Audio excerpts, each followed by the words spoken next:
Hello students, नमस्कार। आज हम इस वीडियो लेक्चर में आपके लिए लेकर आए हैं कक्षा 10 इंग्लिश प्रोज यूपी बोर्ड का जो लेसन है द गंगा, उसका 5वां और अंतिम पैसेज, इसके क्वेश्चन आंसर। ये कंप्रीहेंशन पैसेज है। इसके पिछले 4 पैसेज, उनके क्वेश्चन आंसर हम अपने चैनल पे पहले अपलोड कर चुके हैं, उनकी वीडियो बना के। आप हमारे चैनल पे जाके देख सकते हैं। तो आज हमें शुरुआत करनी है यहाँ से।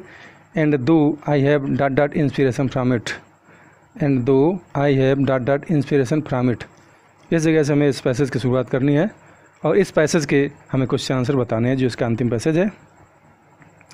तो लेते हैं पहला क्वेश्चन। पहले क्वेश्चन में है write the name of the lesson from which the above noted passage has been taken. कहता है कि उस पार्ट का नाम लिखिए जिससे पैराग्राफ लिया गया है। Who is the author of this lesson, इस पार्ट के लेखक कौन है। तो जैसा कि मैं पहले इसका आंसर बता चुका हूँ, लिख चुका हूँ, बता चुका हूँ। इस पार्ट का नाम है द गंगा, जिससे पैसेज लिया गया है, और इसके लेखक हैं पंडित जवाहरलाल नेहरू। तो ये तो क्वेश्चन ऑलरेडी हम पहले ही सॉल्व कर चुके हैं। अब चलिए लेते हैं सेकंड क्वेश्चन, दूसरा नंबर। क्वेश्चन नंबर 2 है what does the author want India to get rid herself of. कहते हैं what does the author want, writer जो लेखक हैं इस पार्ट के, वो क्या चाहते हैं कि इंडिया माने भारत देश to get rid herself of, कि किससे छुटकारा पाले। किसके बारे में लेखक बात करते हैं कि भारत छुटकारा पाले, किस चीज़ से छुटकारा पाले। इसका आंसर आप देखते हैं। चलिए देखते हैं इसका आंसर। तो दूसरे क्वेश्चन का आंसर है the writer wants that India should get rid of the past traditions and customs that divide and suppress her people. लेखक कहते हैं या लेखक चाहते हैं कि भारत जो प्राचीन परंपराएं हैं, जो रीति रिवाज हैं, जो कुरीतियाँ हैं, उनसे छुटकारा पाले, जो भारत के लोगों को बांटती हैं और उनका दमन करती हैं। लेखक कहता है कि हमारा देश भारत प्राचीन कुरीतियों से, परंपराओं से छुटकारा पाले, जो यहाँ के लोगों को आपस में बांटती हैं और उनका दमन करती हैं। चले लेते हैं अगला क्वेश्चन। क्वेश्चन नंबर 3 है why does the author not wish to cut himself off the past completely. लेखक कहते हैं why does the author not wish to cut himself off the past completely. कहते हैं लेखक अपने आप को, जो प्राचीन भारत रहा है, जो इसका भूतकाल रहा है, उससे पूर्णतया अलग क्यों नहीं करना चाहता है या क्यों नहीं करने की इच्छा करता है। मतलब लेखक क्यों नहीं चाहता है कि वो अपने आप को प्राचीन भारतीय जो संस्कृति है, जो प्राचीन भारत है, इसका भूतकाल है, उससे पूर्णतया अलग कर ले। तो इसका आंसर देखते हैं। तो आंसर होगा the writer does not wish to cut himself off the past completely. लेखक अपने आप को, जो भूतकाल रहा है भारत का या जो प्राचीन काल रहा है भारत का, उससे पूर्णतः अलग क्यों नहीं करना चाहता है। बिकॉज, क्योंकि he is proud of that inheritance, कि उसको उस सांस्कृतिक जो विरासत रही है उस पर गर्व है। It is like an unbroken chain of which he himself is a link. यह जो सांस्कृतिक विरासत है वह एक कभी ना टूटने वाली श्रृंखला है, जिसका वह लेखक भी स्वयं में एक हिस्सा है या उसकी एक कड़ी है, एक श्रृंखला की कड़ी है।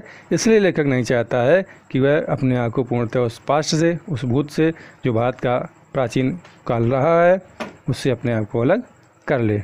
चलिए देखते हैं अगला क्वेश्चन। अगला क्वेश्चन है what is he conscious of, what does he mean by unbroken chain whose link he himself is. कहते हैं what is he unconscious, what is he conscious of, वह किसके बारे में सचेत है। What does he mean by unbroken chain, उसका unbroken chain से क्या मतलब है। Whose link he himself is, और वह किसकी स्वयं में एक कड़ी है। इसका आंसर देखते हैं। तो आंसर नंबर 4 है the writer is conscious that he too like all of us is a link in the unbroken chain which goes back to the dawn of in the immemorial past of India।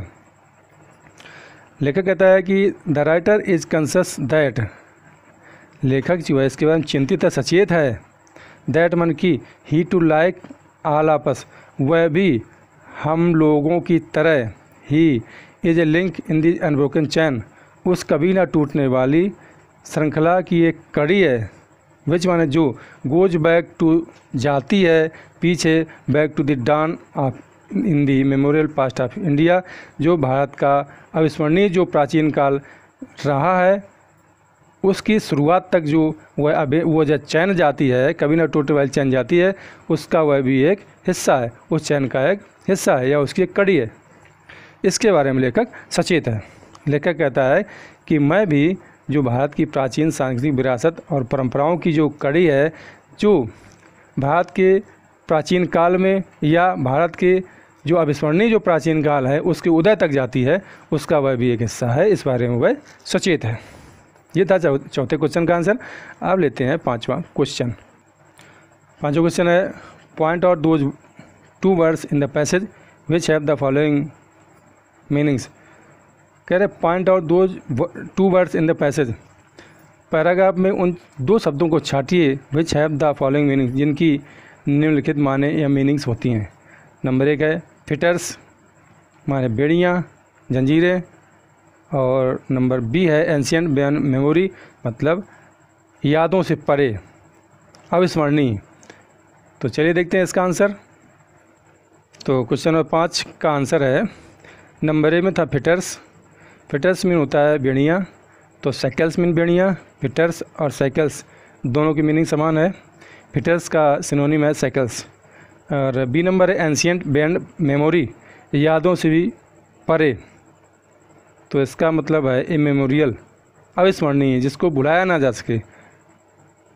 तो ये था इसका पांचवा और अंतिम passage the Ganga lesson का, written by Pandit Jawaharlal Nehru. आपको ये पैसेज और इसके कुछ आंसर कैसे लगे हमें कमेंट सेक्शन में जरूर बताएं। और हाँ, अगर आपको वीडियो पसंद आए तो प्लीज़ आपसे निवेदन है कि हमारे वीडियो को लाइक कर दें, चैनल को सब्सक्राइब कर दें और घंटी वाला आइकन जरूर दबा दें, ताकि हमारे आने वाले हर वीडियो का नोटिफिकेशन आपको टाइम पे मिलता रहे। तो चलिए मिलते हैं अगले लेसन यानी कि लेसन नंबर 4 सोक्रेट्स में। तब तक नमस्कार, जय हिंद, वंदे मातरम।